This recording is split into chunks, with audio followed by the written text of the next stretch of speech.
Hello and welcome to Teaching English for Aspirant Students. How are you, dear students? Today I am going to discuss about verb. আজকে তোমাদের সম্মুখে আবার বর্বের যে ছিল চারটা classification করতে বাকি সেটা আমি কমপ্লিট করব। আর চ্যানেলটি যদি প্রথমবার তুমি ভিউ করে থাকো তাহলে অবশ্যই সাবস্ক্রাইব এবং লাইক করবে। চলো আমরা আলোচনায় প্রবেশ করি। প্রথমে দেখো আমরা এখানে দেখতে পাচ্ছি, তো প্রিয় ছাত্রছাত্রী আমরা আলোচনায় প্রবেশ করে যাব। তোমরা দেখতে পাচ্ছ এখানে লেখা আছে কি বর্ব। তোমরা অবশ্যই দেখতে পাচ্ছ এই জায়গাটাতে লেখা আছে বর্ব। তো আমরা বর্বের চারটি ভাগ আমরা এর আগে আলোচনা করে নিয়েছি। সেটি ছিল যে অক্সিলারি ভার্ব, প্রিন্সিপাল, ট্রানজিটিভ আর ইন্ট্রানজিটিভ। আজকে আলোচনার পর্ব হবে আমাদের finite verb, non finite verb আর ইভেন্ট এবং স্টেট ভার্ব নিয়ে আলোচনা করব। তো প্রথমে আমরা ফাইনাইট ভার্ব সম্পর্কে আমরা পরিচিত হয়ে যাব, তারপরে ধীরে ধীরে আমরা আলোচনাটাকে এগিয়ে যাব। ঠিক আছে, তো তোমরা দেখতে পাচ্ছ অন স্ক্রিন এখানে লেখা আছে ভার্ব। আর এই জায়গাটাতে আমি লিখেছি প্রথমে 5 নম্বরের নাম্বার অনুযায়ী যেটা 5 নম্বর পড়ছে তার ফাইনাইট ভার্বকে আমি 5 নম্বর দিয়ে লিখেছি। এখানে দেখো 6 লেখা আছে, এটা যেহেতু 6 নম্বর আসছে তাই আমি একে 6 লিখেছি, মানে আমার ক্লাসিফিকেশন যে টেবিলটা সেই অনুসারে 6 আসছে তাই। তো প্রিয় ছাত্রছাত্রী আমরা ফাইনাইট ভার্ব এখানে দেখতে পাচ্ছি, যাকে বাংলাতে বলা হয় কি সমাপিকা ক্রিয়া। কি বলা হয়? ফাইনাইট ভার্বকে বাংলাতে বলা হয় সমাপিকা ক্রিয়া। একইভাবে নন ফাইনাইট ভার্ব যাকে বাংলাতে বলা হয় অসমাপিকা ক্রিয়া, মানে অ্যাকচুয়ালি এর অপোজিট। এটাকে বলছে সমাপিকা ক্রিয়া আর এটাকে বলছে অসমাপিকা ক্রিয়া। ডিয়ার স্টুডেন্টস, এর ডেফিনেশনটা আমরা বুঝে নেব। ফাইনাইট ভার্ব এর ডেফিনেশনটা কি বলছে? Is limited by person and number of the subject and changes their forms. বলছে ইজ লিমিটেড, ফাইনাইট ভার্ব সেটা যেটা লিমিটেড থাকে by person and number of the সাবজেক্টের নাম্বার অনুযায়ী এবং ব্যক্তি, এবং চেঞ্জেস দেয়ার ফর্মস এবং তাদের ফর্মটা পরিবর্তন হয়। অর্থাৎ বোঝাতে চাইছে যে সাবজেক্ট এবং পার্সন আর ভার্বের এখানে পরিবর্তন আমরা দেখতে পারি, চেঞ্জ হতে দেখতে পারি, সেটাই হলো ফাইনাইট ভার্ব। আবার দেখো non finite verb, actually finite আর নন ফাইনাইট ভার্ব ডেফিনেশনটা এরকম, যেমন ডের বিপরীত আমরা বলতে পারি নাইট, হোয়াইটের বিপরীত ব্ল্যাক, সেরকম ব্যাপার। একদম ফাইনাইটের অপোজিট হলো নন ফাইনাইট ভার্ব। ঠিক আছে, এখানে বলছে কি is not limited by person and number as a verb. এটাতে লিমিট থাকে আর এটা বলছে is not limited by person and number as a verb. অর্থাৎ পার্সন এবং সাবজেক্টের নাম্বার অনুযায়ী এবং ভার্বের কোনো পরিবর্তন দেখা যায় না এই নন ফাইনাইট ভার্বে। তাহলে ফাইনাইট ভার্বে পরিবর্তন দেখা যায় আর নন ফাইনাইট ভার্বে আমরা পরিবর্তন দেখতে পাই না। তো আমরা এবার এখানে একটা তোমাদের জন্য টেবিল তৈরি করছি, দেখো তোমরা বুঝতে পারবা। একদিকে লিখেছি আমি কি ফাইনাইট ভার্ব আর এদিকে লেখা আছে নন ফাইনাইট, বা এই নন ফাইনাইটকে আবার আমরা ইনফিনিটিভ, উচ্চারণটা ইনফিনিটিভ, ঠিক আছে, করতে পারি। আর ফাইনাইট এবং নন ফাইনাইট ভার্বের চেনার জন্য বাংলাতে থাকে যে যাইতে এবং করতে, এগুলি আমরা কি পাবো? আমরা দেখতে পাবো, মানে বাক্যের মধ্যে আমরা এই দুটি জিনিস দেখতে পাবো বাংলাতে, যাইতে এবং করতে।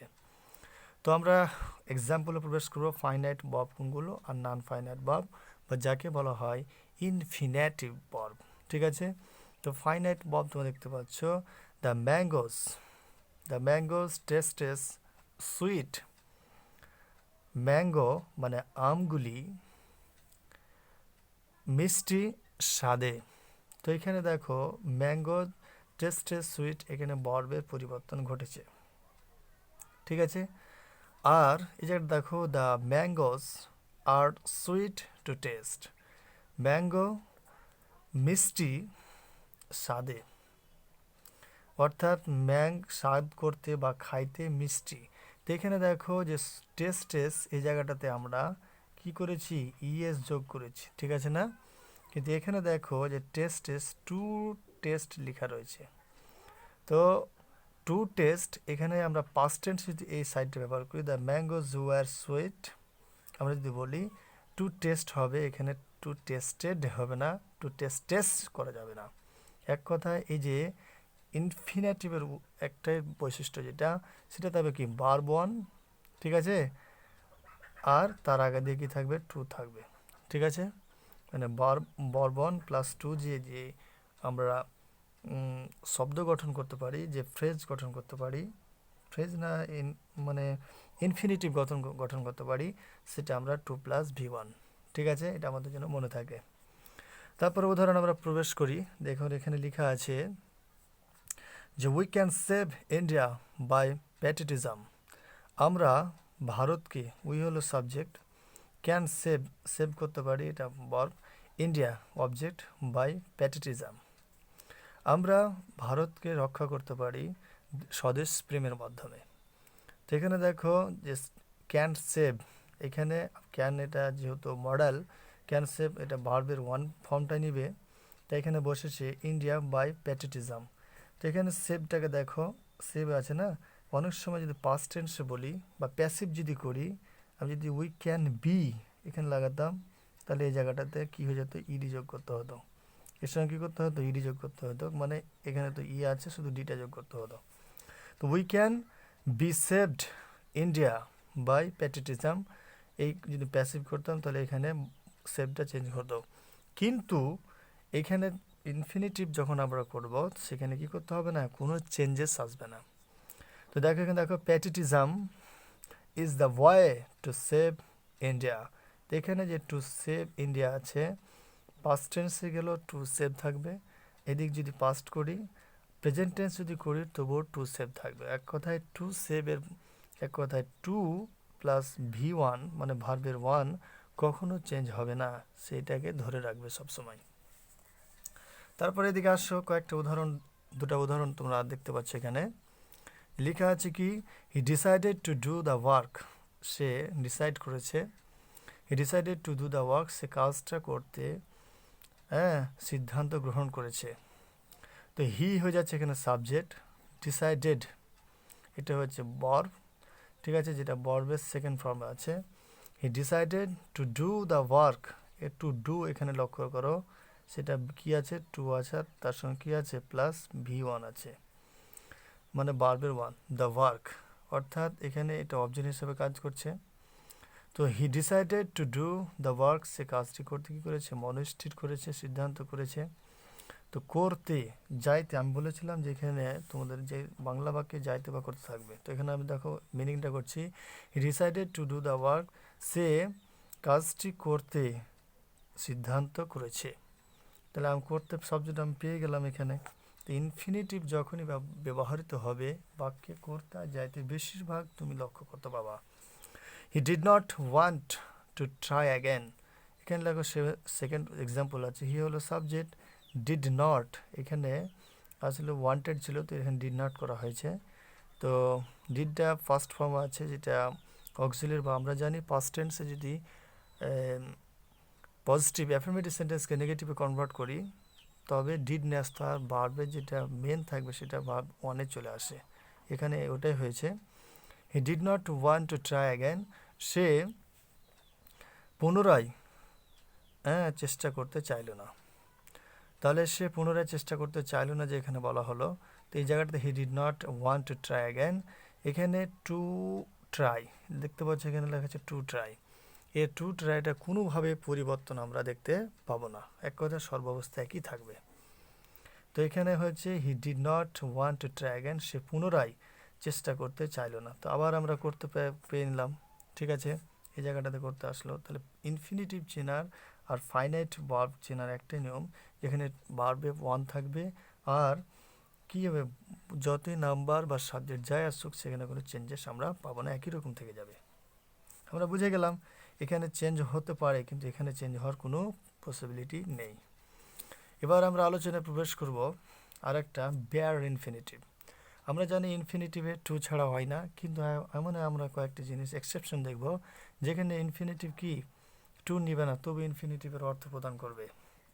In bare infinitive without to, যেমন শব্দগুলি দেখো আমি লিখে রেখেছি এখানে কি কি, যে bid, need, dare, let, make, see, hear, এই শব্দগুলি যদি আমরা দিয়ে ইনফিনিটিভ গঠন করি সেক্ষেত্রে টু লাগাতে হবে না। কেন? সেক্ষেত্রে আমরা টু যদি না লাগাই তবুও আমরা ইনফিনিটিভের অর্থ পেয়ে যাব। এখানে দেখো লেখা আছে যে এক্সাম্পল নাম্বার 1, যে আই বেড হিম গো, আমি তাকে যাইতে আদেশ করলাম। তো এখানে দেখো টু ডু হবে না, এখানে হিম টু ডু হবে না, ঠিক আছে, এটা হবে না, কারণ এটা গো টু গোটাই হলো সঠিক ফর্ম, শুধু গোটা হলো ফর্ম। ইউ, আর এখানে সেকেন্ড এক্সাম্পল দেখো যে ইউ নিড নট গো দেয়ার, তোমার সেখানে যাওয়ার প্রয়োজন নেই। তো এখানে আমরা নট টু গো করতে পারি না, নট টু গো এই জায়গাটাতে আমরা করতে পারি না, কারণ ব্যাড ইনফিনিটিভ অর্থাৎ এখানে নিড, আমি এখানে দেখাচ্ছিলাম যে নিড আছে, এই নিড এখানে ব্যবহার করেছি, তাই আমি টু গো করতে পারি না, শুধু নট গো দেয়ার, ঠিক আছে। আবার দেখো এখানে you dare, he dare, how dare বলি আমরা এরকম, তো এখানে দেখো you dare not do it, তোমার এটা করা উচিত নয়, বা তোমার এটা sorry you dare not to do it, তোমার এটা করা সাহস করা উচিত নয়, মানে তোমার এটা করতে সাহস করা উচিত নয়, আমরা করতে পেলাম এই জায়গাটাতে, মানে তোমার এটা করতে সাহস করা উচিত নয়। তো এখানে you dare not to do it করতে পারি না, টু ডু ইট আমরা এটা করতে পারি না, শুধু ডু থাকবে, এর আগে ইনফিনিটিভ আমরা টু ব্যবহার করতে পারবো না, উইদাউট টু এখানে ব্যবহার হবে। তাহলে লেট হিম সিট দেয়ার, তাকে সেখানে বসতে দাও, লেট হিম সিট, এখানে আমরা টু সিট করতে পারি না, এখানে আমরা টু সিট করতে পারি না, শুধু কি হবে লেট হিম সিট দেয়ার, তাকে সেখানে বসতে দাও, ঠিক আছে। তো এখানে আমরা বেয়ার ইনফিনিটিভ পেলাম, এক কথায় বেয়ার ইনফিনিটিভ ওইগুলো যেগুলো বাইড, বাইড, বিড, সরি বাইড নয়, এটা উচ্চারণ হবে বিড, বিড, নিড, ডেয়ার, তারপর হবে লেট, মেক, সি, হিয়ার, এই শব্দগুলি যদি আমরা বাক্য ব্যবহার করি তারপরে আমরা টু লাগাতে পারি না, সেগুলি এমনিতে ইনফিনিটিভ অর্থ প্রদান করবে। এবার আমরা 7 নম্বরে চলে আসবো, যেটি বারবার আমি আরেকটা ফর্ম বলেছিলাম যে 7 নম্বর ফর্ম, ঠিক আছে, 8টা ফর্ম বলেছিলাম তার মধ্যে এটা একটা 7 নম্বরে। তাহলে লেখা আছে স্টেট ভার্ব, কী লেখা আছে স্টেট ভার্ব, যাকে বাংলায় বলা হয় কি অবস্থানধর্মী ক্রিয়া। স্টেট ভার্বের আবার কয়েকটি আরও তার ভাগ রয়েছে, যেরকম একটা দেখো state of perceiving mind and emotions, 2 number, 3 number হচ্ছে স্টেট অফ বেইং, কোনো কিছু হওয়া, স্টেট অফ রিলেশনশিপ, সম্বন্ধ হওয়া, সম্বন্ধর এই অবস্থান, ঠিক আছে। তো আমরা এখানে আলোচনায় প্রবেশ করার দেখব উদাহরণগুলো, যে স্টেট ভার্বের যে আরও ভাগগুলি রয়েছে সেগুলো উদাহরণ সহজে কীভাবে আমরা বুঝতে পারি। এখানে দেখো লেখা আছে যে এখানে লেখা আছে 1 নম্বরে দ্য রোজ স্মেল সুইট, মানে রোজ মানে গোলাপ, স্মেল সুইট মানে গোলাপ মিষ্টি গন্ধে। তো এখানে আবার দেখো 1 নম্বর আমি উদাহরণ লিখে দিয়েছি, এটা 1 নম্বর লিখেছি, state of perceiving the rose smell sweet, ওই স্মেল এই জায়গাটাতে হয়ে যাচ্ছে যে একটা স্মেল প্রকাশ পাচ্ছে, দ্য রোজ স্মেল সুইট মানে গোলাপটি মিষ্টি কাতি গন্ধে, তো তার একটা পারসিভিং বোঝাচ্ছে। হানি টেস্টেড সুইট মানে মধু মিষ্টি স্বাদে, তো এখানে একটা টেস্ট বোঝাচ্ছে, এটা একটা তার অবস্থান বোঝাচ্ছে, তাই এটা কি বলছে অবস্থান ধর্মী ক্রিয়া বা স্টেট ভার্ব। আবার এখানে দেখো example number, he is a very brave boy, সে একটি খুব সাহসী ছেলে। তো এখানে যে বি ভার্বটা আছে, এই বি ভার্বটা হওয়ার মানে এটা ভার্ব বোঝে না, এটা বি মানে হওয়া, ঠিক আছে। অর্থাৎ একটা ছেলে he is a very brave boy, সে একটি খুব সাহসী ছেলে। তো এখানে তার একটা কোনো কিছু হওয়া বোঝাচ্ছে, আমি যদি এখানে বলতাম যে he is a very coward boy, সে খুব ভীতু ছেলে, তাহলে কোনো কিছু তার হওয়ার আমরা অবস্থান বুঝতে পারছি, তাই এটা বলছে স্টেট ভার্ব। আবার দেখো 3 নম্বর মানে এখানে 3, ঠিক আছে, তোমরা বুঝে নেবা। 4 নম্বর যেটা আছে, 2 নম্বরটা বাদ দিচ্ছি, 4 নম্বর আছে স্টেট অফ রিলেশনস। কী লেখা আছে? স্টেট অফ রিলেশনস, সম্পর্কের একটা অবস্থা বোঝাবে। দেখো এখানে লেখা আছে কি, state I have a brother and a sisters, মানে কি? দেখো উদাহরণটা তোমরা দেখো, স্টেট অফ রিলেশনসের 4 নম্বরে এখানে কি বলছেন যে I have a brother and a sister, আমার একটি ভাই এবং একটি বোন আছে। তো একটা রিলেশন বোঝাচ্ছে কি না, ভাই বোনের মধ্যে রিলেশন হয়, এরকম একটা অবস্থা বোঝাচ্ছে, মানে হ্যাভ মানে হওয়া বা আছে, হ্যাভ মানে আছে এখানে, ঠিক আছে। তারপর দেখো Ram has 2 brothers and sisters, রামের 2টি কি আছে, ভাই আছে এবং একটি বোন আছে। তো এখানে কি, আমি একটা থাকা বোঝাচ্ছে, রিলেশনস বোঝাচ্ছে, তাই এটাকে বলছে স্টেট অফ রিলেশনশিপ, ঠিক আছে। তারপরে এখানে 2 নম্বর আসছে, এই যে 2 নম্বরটা আছে এটা আমরা এখানে লিখে রেখেছি, কারণ এর সঙ্গে এর প্রায় সামঞ্জস্য রয়েছে তাই। যেমন দেখো 1 নম্বরে এভরিবডি লাভস হিজ মাদার, এখানে হিম হবে না, এখানে হবে his. Everybody loves his mother, প্রত্যেকে তার মাতাকে কী করে, ভালোবাসে। তো এভরিবডি লাভস হিজ মাদার, প্রত্যেকে তার মাকে ভালোবাসে। তো এখানে এখানে কি প্রকাশ করছে, লাভ মানে ভালোবাসা প্রকাশ করছে, মানে মাইন্ড বা ইমোশনস তার প্রকাশ পাচ্ছে এর মধ্যে। তারপর দেখো Rahim likes to wear white shirt, Rahim পছন্দ করে হোয়াইট শার্ট পরিধান করতে, বা রহিম ও হোয়াইট শার্ট মানে সাদা শার্ট পরতে পছন্দ করে। তো এখানে কি একটা পছন্দের একটা ভাব প্রকাশ করছে, মাইন্ড বা ইমোশনস প্রকাশ করছে, এখানে লাইক আমরা পাচ্ছি, তাই এটা হচ্ছে স্টেট অফ ইমোশনস। এবার তারপরে চলে আসো, এখানে লেখা আছে ইভেন্ট ভার্ব, ঘটনাধর্মী ক্রিয়া। আমরা স্টেট ভার্ব সম্পর্কে জেনে গেলাম, স্টেট ভার্বের 4টা আবার মানে ভাগ, এটা হচ্ছে state of perceiving, mind and emotions, state of being আর স্টেট অফ রিলেশন জেনে গেলাম। এবার আমরা চলে আসবো 8 নম্বর ভাগে, সেটা হলো কি ইভেন্ট ভার্ব। তো ইভেন্ট ভার্ব বা ঘটনাধর্মী ক্রিয়া, যেমন বলতে পারি I bought an orange from the market, I bought an orange from the market, আমি মার্কেট থেকে কী করলাম, একটি অরেঞ্জ কিনে আনলাম, ঠিক আছে। বা আমি I bought an orange from the market, আমি বাজার থেকে মার্কেট থেকে একটি অরেঞ্জ কিনেছিলাম। তো এখানে কী বলছে, কিনেছিলাম মানে কি একবার বোঝাচ্ছে, এখানে সিঙ্গেল, ঠিক আছে, এখানে সিঙ্গেল বোঝাচ্ছে। তারপর দেখো না এই জায়গাটাতে দেখো I boy oranges, I buy sorry not boy, I buy oranges from the market regularly, আমি বাজার থেকে রেগুলারলি কী করি, অরেঞ্জ ক্রয় করি। এখানে একবার 2বার 3বার যদি হয় তাহলে আমরা কি বলি, রিপিটেড বলি, রিপিটেডলি, ঠিক আছে, রিপিটেডলি। এটা কি হয়ে যাচ্ছে তাহলে, এটা তার ক্ষেত্রে আমরা বলতে পারছি এটা হচ্ছে রিপিটেডলি বা রিপিটেড করতে পারি, ঠিক আছে। এটা আমরা রিপিটেড যদি করে দিই তো কোনো অসুবিধা হবে না, রিপিটেড, ঠিক আছে, রিপিটেড মানে বারবার যেটা নেওয়া হচ্ছে, ঠিক আছে। তো ইভেন্ট হচ্ছে ভার্ব, ঘটনাধর্মী ক্রিয়া। A by I bought an orange from the market, একবারই বোঝাচ্ছে। A boy I buy oranges from the market regularly, আমি মার্কেট থেকে নিয়মিতভাবে কী করি, অরেঞ্জ ক্রয় করি। তাহলে রিপিটেড বোঝাচ্ছে, তার একটা ইভেন্ট বোঝাচ্ছে, তার একটা ঘটনাধর্মী বোঝাচ্ছে যে কীভাবে নিয়ে আসে, একবার বারবার যায় কি একবার যায়। তো এটা আমরা ইভেন্ট ভার্বের মধ্যে গণ্য করছি। অ্যাকচুয়ালি স্টেট ভার্ব আর ইভেন্ট ভার্ব এটা হলো ফাইনাইট ভার্বের মানে ক্লাসিফিকেশনস, তো সেটাকে আধুনিক গ্রামারে সংযুক্ত করা হয়েছে।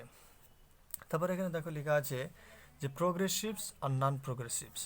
আমি একটা কথা বলে নিই, ইভেন্ট যেটা ভার্ব রয়েছে, ইভেন্ট ভার্ব যেটা রয়েছে সেটা কি হতে পারে, প্রোগ্রেসিভ এবং নন প্রোগ্রেসিভ দুটাই হতে পারে।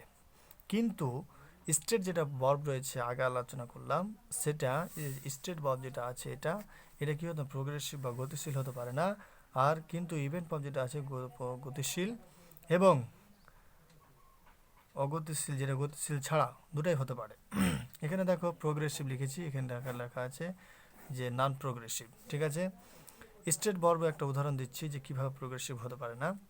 যেমন হচ্ছে আই অ্যাম বিলিভিং ইউ, অর্থাৎ কন্টিনিউ, দেখো কন্টিনিউয়াস টেন্সের মতো, আই অ্যাম বিলিভিং ইউ, আমি তোমাকে বিশ্বাস করি, এটা কখনো হয় না, আই অ্যাম বিলিভিং ইউ হয় না। কী হবে তাহলে, এখানে হবে আই বিলিভ ইউ, আমি তোমাকে বিশ্বাস করি। আমি কোনোদিন আই বিলিভ ইউ হতে পারে না, এখানে আই বিলিভ ইউ হয়। তো এটা হয়ে গেলো রাইট। এখানে দেখো ইভেন্ট ভার্বের উদাহরণ দুটাই হতে পারে, প্রোগ্রেসিভ হয় নন প্রোগ্রেসিভ হয়। He is going to school, সে কী করছে, স্কুল যাইতেছে, এটাও ঠিক।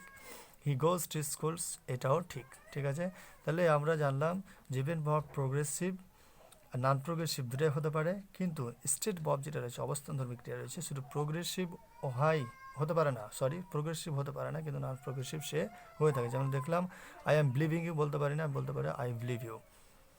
তো ডিয়ার স্টুডেন্টস, এই ছিল আমাদের ভার্বের প্রকারভেদ, আমরা সে সম্পর্কে সম্পূর্ণ জেনে গেলাম। আর যদি কোনো জায়গায় বুঝতে অসুবিধা হয় তোমরা ভিডিওটিকে বারবার দেখবে, আর কোনো প্রশ্ন থাকলে কমেন্ট বক্সে তোমরা কমেন্ট করো। দেখা হচ্ছে পরবর্তী ভিডিওতে। আর চ্যানেলটি যেহেতু নতুন, তো অবশ্যই সাবস্ক্রাইব এবং লাইক করা অনুরোধ রইল। Thanks for watching.